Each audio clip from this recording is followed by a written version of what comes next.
Bueno, pues hoy nos vamos a sumergir de lleno en la figura de Félix Mendelssohn, un compositor que la verdad ocupa un lugar muy especial en la historia de la música, porque no es simplemente un romántico más, no, es algo mucho más interesante. Es como un puente entre dos mundos, sobre todo cuando hablamos de su música para clarinete.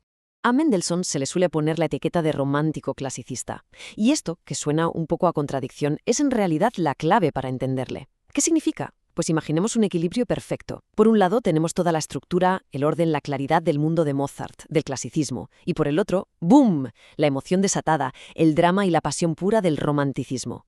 Mendelssohn está justo ahí, en esa fascinante encrucijada. Y en su música esta dualidad se ve, se palpa. Se nota que respetaba las formas clásicas, esa lógica y esa simetría heredadas, pero al mismo tiempo las llenaba de un sentimiento totalmente nuevo, una pasión que buscaba ir más allá, hacia lo indefinido. Por eso en sus partituras nos encontramos tan a menudo esa indicación, con fuoco, o sea, con fuego, una declaración de intenciones en toda regla.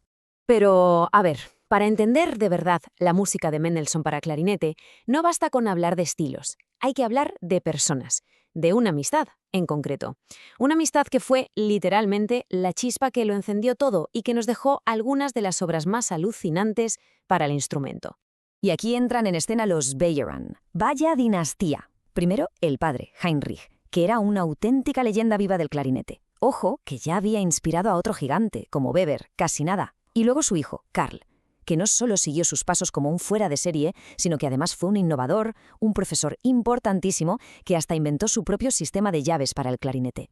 Y aquí está la clave de todo. No estamos hablando de un simple encargo profesional, de un, oye, escríbeme una obra y te pago, para nada. Esto nació de un vínculo personal, de una amistad de verdad. Los Bayermann eran habituales en los conciertos de salón que se montaban en la casa de la familia Mendelssohn en Berlín. Era, en definitiva, música que nacía entre amigos. Y de esa amistad, claro, surgió música. Pero no cualquier música. Surgieron dos tipos de obras muy diferentes, que además nos cuentan perfectamente la propia evolución de Mendelssohn como compositor.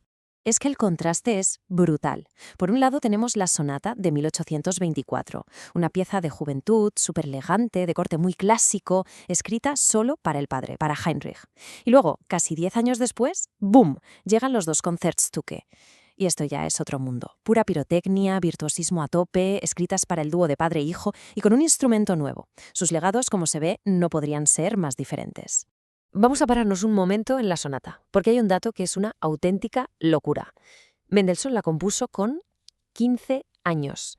15. A esa edad la mayoría estábamos con otras cosas y él ya estaba escribiendo esta pieza tan elegante, tan bien hecha, una prueba increíble de su talento precoz. Pero lo más alucinante de esta sonata no es solo la edad de su creador, es lo que pasó después, o mejor dicho, lo que no pasó, porque a pesar de ser una obra genial, se perdió, desapareció del mapa. Nadie la conocía, no se publicó. ¿Hasta cuándo? Hasta 1941, más de un siglo después. Increíble, una auténtica joya recuperada. Y ahora sí, llegamos a los Concertstücke, las piezas de concierto. Aquí la cosa se pone seria. Porque esto no es un solista con su acompañamiento, no.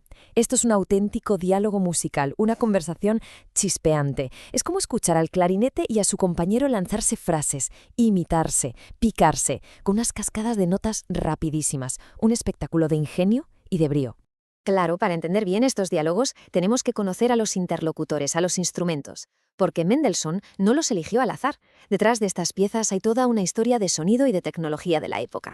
El compañero de fatigas del clarinete aquí es el corno di bassetto, un instrumento que es como el primo melancólico y con voz profunda de la familia. La verdad es que después de Mozart casi nadie lo usaba, estaba a punto de desaparecer, pero llega Mendelssohn y lo rescata. ¿Y por qué? Pues por su sonido único, oscuro, casi de terciopelo, que creaba un contraste perfecto con la brillantez del clarinete. Y al mismo tiempo, el propio clarinete estaba evolucionando a toda velocidad. Los que tocaban los Bayermann, de madera de boj, tenían cada vez más llaves, unas 10, 12. Esto les permitía una agilidad digital que era impensable poco antes. Y claro, Mendelssohn, que era listísimo, lo veía y pensaba, ¿que podéis mover los dedos así de rápido? Pues tomad. Y les escribía pasajes endiablados, hechos a medida para sus amigos. Pero si hay una historia que define toda esta relación, es la de cómo nació la segunda de estas piezas, el Opus 114. Es que es una anécdota que, bueno, si la cuentan en una película no nos la creemos. Es de locos. A ver, Situémonos. Año 1832. Los Bayerman van a ver a Mendelssohn justo antes de una gira por Rusia. Le piden música nueva, algo que impacte. Mendelssohn les entrega el primer Concertstück. Lo estrenan. Éxito brutal. El público enloquece. Entonces Henrik, el padre, le escribe una carta casi desesperada. «Necesitamos otro, ¡ya!». ¿Y qué hace Mendelssohn? Se encierra y en cuestión de días lo compone. Lo más increíble es que tuvo que mandárselo por correo porque ellos ya estaban de viaje. Una obra maestra compuesta y enviada por correo urgente. Y esta anécdota es mucho más que un chismorreo histórico, ¿eh? Es que lo resume todo a la perfección.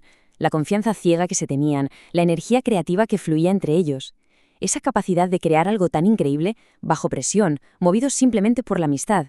Es el genio respondiendo al momento, por y para sus amigos. Y todo esto nos deja con una reflexión final.